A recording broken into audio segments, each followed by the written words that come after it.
part of that is really going and understanding what is the unsexy part of real estate, because it's easy to sell a project, raise money, get people excited, puff your ego up a little bit, get everyone excited for you, get that validation, but you don't even know what's underneath the dirt. And the underneath the dirt is the unsexy part: the roads, the sewer, the water supply, the drainage, the soil conditions, at what depths, the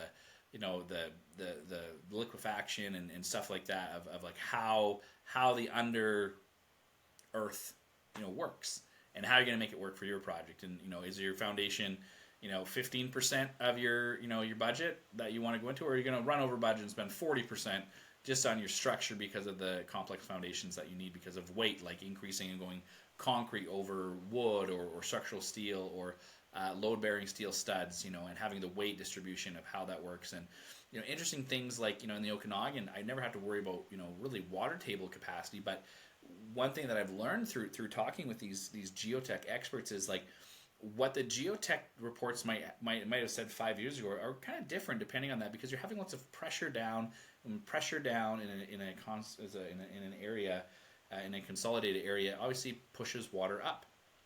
And so there's certain designs, and there's things like I'm having conversations with people down in Chicago who have been successful, and they've been on projects that were unsuccessful. They're still fixing 10, 15, 20 years later. They're having these issues where they're constantly dewatering these foundations and these parking garages, and there's not really anything they can do except have a really good water mitigation and dewatering strategy, which is great. It's just a line item that you forget about, and you're building by the water, and that's great. But like the implications of different soils, that's an incredibly important thing. So we're gonna be bringing on people who just know dirt.